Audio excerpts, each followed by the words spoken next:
welcome to my YouTube channel. If you're watching this right now, thank you very much for tuning in, and to all my returning subscribers, you know I can't thank you enough.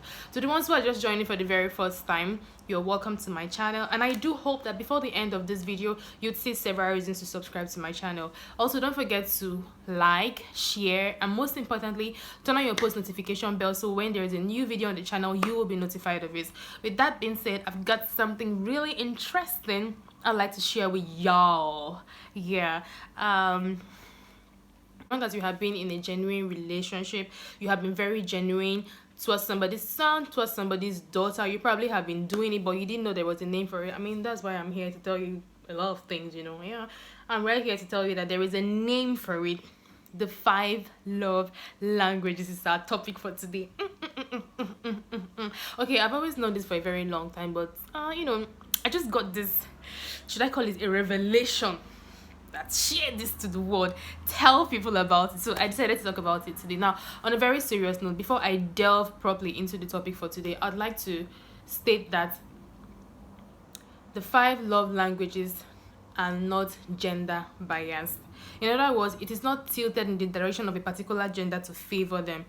I mean, I didn't put the love languages together, and I'm very certain that the author of the 5 love languages, Dr. Gary Chapman, when he was putting this together, put it together and tailored it to meet the needs of both sexes, the male and the female as well.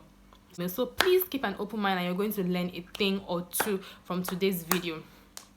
And back to the love languages. Just like I said before, for the ones who have been in very genuine relationships where they have been genuine towards somebody's son or somebody's daughter, you probably, while being expressive, have expressed yourself in one of these ways, or maybe all of them, but yes, certainly one of them, without knowing that there is a name for it. Well, the love language basically is just a description of how we feel love and appreciation from our partners in a relationship. Now, according to Dr. Gary Chapman, there are 5 love languages. Now, it is possible for somebody to have just one. It is also possible for somebody to like all 5. But of course, there's always that one that takes the first place. Yes. So just because somebody likes one doesn't mean you can't like another one. Yeah. So just look for the one that is more pronounced, that you think will make more sense and more meaning, and then go ahead and do it to spice up your relationships. And if you didn't know about the love languages until today, well, this is a good reason for you to watch this video till the end, because I'm going to be explaining each of the love languages. And if you didn't know what your own love language was, well, maybe before the end of this video you just might find out, because I'm going to leave a link to take a free quiz down in the comment section. So just click on it, take the quiz, take it very seriously, because I mean, I actually tried it myself. Before I did it, I'd always known what the 5 love languages were and in their order of preference for me. I mean, then I decided to take the quiz just for confirmation, and I was so shocked because it was super accurate in the order that it has always been in my head. Amazing, right? And I'm sure you want to do the same thing. If you don't know about your love languages, perhaps you should take this opportunity, jump on it, and try to learn a thing or two. I'm going to be talking about the 5 love languages shortly, and in no particular order. I'm going to be starting with the first one: words of affirmation. Okay, so for words of affirmation, it is just literally the expression of love, the verbal expression of love to your partners. I mean, for people like this, they like it when they hear you say very nice things to them. Yes, it's all about words for them. I miss you, you look beautiful, I like that you make me so happy, you're doing very well. I mean, words of encouragement, anything at all, so long as you're very genuine about it in your relationship, then it will make a whole lot of sense. Now, I'll keep saying that it might come from anyone, it will be okay, but if it comes from that special someone towards you, because it is your love language, you will feel more appreciated, loved, and valued. And I'll always stress on the fact that while you're expressing your love languages, you have to be very genuine about it. Why? Because for the ones who words of affirmation is a thing for them, you'd understand that they take words very seriously. So if you're going to be telling them things, it should be that you mean them, because as far as I'm concerned, words are empty except they are very genuine. So you can't come and tell somebody I miss you, somebody whose love language is words of affirmation. You tell them I miss you and you don't mean it. You're being very mean.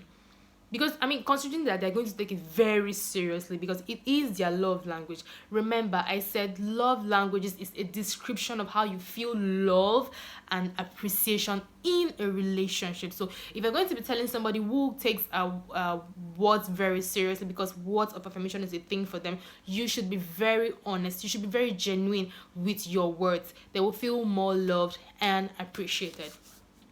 So that's for words of affirmation. For number 2, acts of service. Yes. For people like this, they like it when you express love to them through your actions. They might not be really into words, but action speaks for them. They believe more in action speaks louder than words. If you're going to be expressing love towards people who have their love language as acts of service, they'll rather you express love to them in your actions. And remember, you have to be genuine. You have to be genuine. You can be helpful around the house. You could do laundry. Things you literally don't do on a normal day, but you could help them with just like being helpful. You could do the laundry. You could help clean. You could do grocery shopping. Just a whole whatever puts you literally at the service of your other half. It's acts of service. And remember, while you are at it, it has to be of your own volition. It has to be voluntary. Don't grumble about it. If it is obligatory, then you are not expressing that. You are not expressing that love language. No, it has to come from you. It has to come from your heart. And in most cases, I just say, maybe I don't have to tell you. You know it's going to make me happy, so you go ahead to do it. That way, you'll be expressing genuine love because. I'm sure while you're going about it, all you have in mind is I want to make her happy. I want her to feel valued. I want her to feel loved. I want her to feel appreciated. I want her to feel wanted. So you will do it with grace. You will do it with so much happiness. That's when it is going to make sense. So if you are with somebody whose partner's love language is acts of service, well, if there is something you haven't been really doing, well, I think it is time for you to buckle up, try to be more helpful, and you'd see that the person would appreciate it because, you're going out of your way to do things for them, and I don't see who would not appreciate it. But you see, even if somebody whose primary love language is not acts of service, for the fact that you're going out of your way to do most things, they're actually going to find it very interesting. So for the ones who have acts of service as their love language, they appreciate it more when you express love to them through genuine actions. At number 3 is quality time. Yes, quality time. For the ones who like quality time, they want to be with you and you alone. No distraction anywhere. I remember when I was in school, my English teacher would always say, "What is concentration?" Concentration is forgetting the word and letting the word forget you. No pressing of your phone. If you're even going to engage in extracurricular activities, if you're going to do anything else other than being with her, it should be something that she would enjoy as well. So the two of you can be in the moment together. You can't be with her. You say you're spending quality time with her. You're chatting away with your friends. It will really hurt him. It will really hurt her. You can't say you're trying to spend quality time and then you're struggling to watch TV. You're struggling to do one or two things. Where quality time will really make sense is if you forget the word. That's why I started with what is concentration. The reason why I started with concentration is because my English teacher will always say when he's in class, listen and concentrate. Forget the word and let the word forget you. In his head, it is just you and him. So you have to learn. So for the ones who have quality time as their love language, they want to be the center of your attention. Even if it's for 5 minutes, it won't kill anybody. So long as you're doing it to make somebody happy and you are happy about it, because you have to enjoy the moment while making your partner enjoy the moment as well. That is when it is going to make sense. You forget about the word, he or she will be the center of your attention. For you can go on dinner dates, just candlelight dinners, just the two of you. You could go out and explore just the two of you. You could just come up with activities that will make you enjoy it, make the two of you enjoy each other's company. No stress from anywhere, no distractions whatsoever. So for the ones who actually love this, they will find it very interesting and they would love to do more of it. To number 4, receiving gifts. Okay, now I'm sure someone is saying materialistic. Hell no. No. and no. For the ones who have their love language as receiving gifts, they are not materialistic. I mean, there is, though there might be a thin line, but there is a huge difference between a materialistic person and somebody who has receiving gifts as their love language. If receiving gifts is your love language, it makes you feel more appreciated. I mean, for some of us, the thoughtfulness that matters. I mean, you had a very busy day, but somewhere during the day, you could just, I mean, you stopped somewhere and said, okay, I love this dress. It's going to look very beautiful on Uyin. Uyin will love this chocolate. Uyin will love this. Uyin will love that. We will feel very much appreciated, loved, secured, and wanted. I mean, it is the gesture.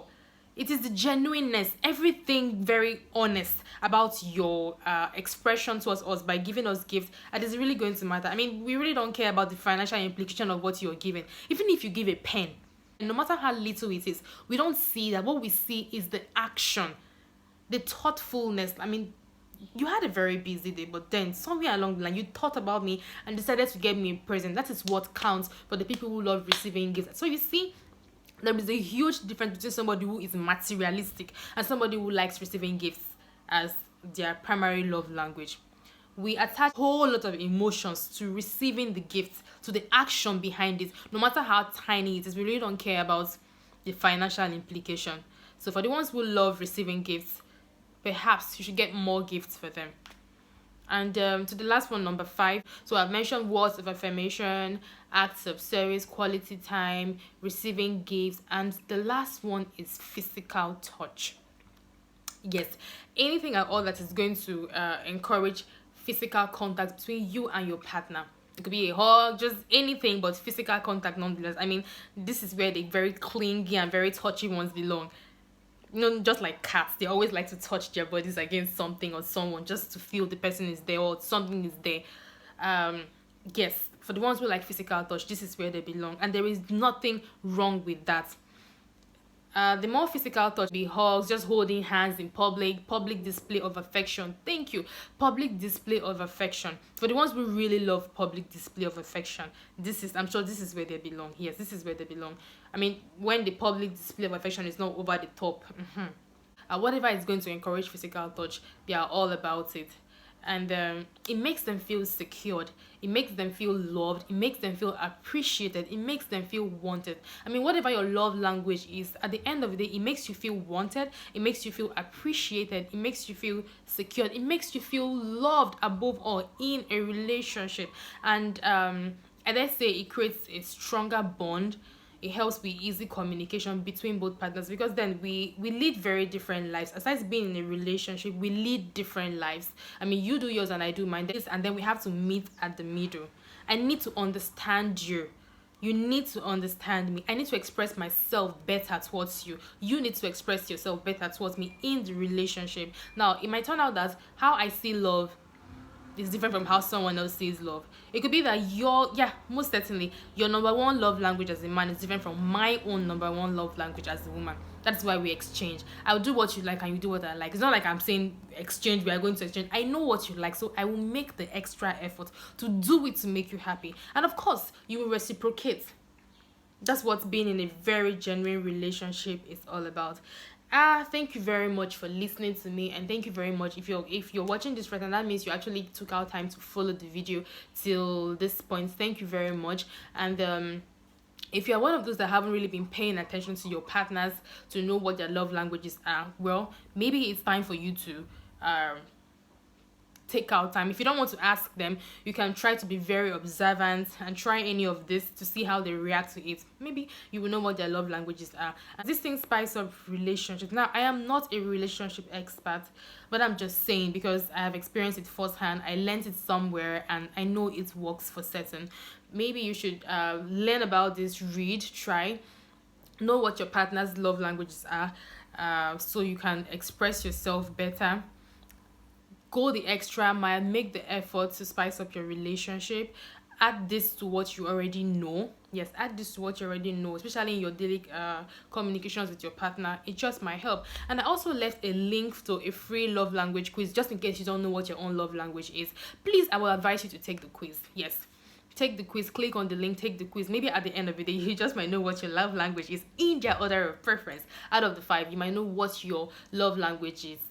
If you have more than one, in their order of preference. And trust me, the test is super accurate because I actually tried mine. I had always known what my love languages are in their order of preference, but then out of curiosity, I decided to take the quiz to see just how accurate. And trust me, I was blown away because it is super accurate. I got everything in the order of preference, and it was shocking. So I would advise everybody who watches this video to try and take the quiz. Please take the quiz, and you will not be disappointed at the end of the day. It's going to help you know more about yourself, and it's also going to help you know. And even as a couple, you could take the quiz as a couple. Yes, thank you. You could take the quiz as a couple. If you don't want to ask your boyfriend or your girlfriend what their love languages are, you can, take this quiz as a couple. She will do it on her phone, you do it on your phone. You show yourself at the end of the day. You exchange your phones so you can see what their love languages are in the order of preference. Then you can take clue from there and start doing things to spice up your relationship. Just like I said, I'm not a relationship expert. No, I'm not. But it's something I learned, and so I decided to share with everybody. Thank you very much for giving me your audience, and I think I've spoken long enough, yes. And you can also learn from me. This is what I learned, so I decided to share it with you, just in case you didn't know about it. Now you know. You can also read up more about Dr. Gary Chapman and the 5 love languages. And to the best of my knowledge, there are just 5 love languages. But if you think there is more, please feel free to leave it in the comment section. I'm going to check. Yes, I would love to know if there are more out there. And if you have come up with yours, it's okay, put it there and I'm going to read. We learn from each other every day, right?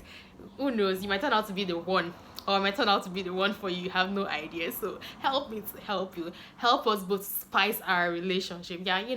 Our relationship. So I'm still stressing on it. Please take the quiz, take the free quiz, so you will know what your love languages are, so you can spice up your relationship. Thank you very much for your audience. Thank you very much for looking at my beautiful face. Thank you. Thank you. Thank you for always tuning in. Thank you very much for supporting me this far. God bless you all, and till I see you in my next video. This is me saying thank you very much, and enjoy the rest of your day. Thank you.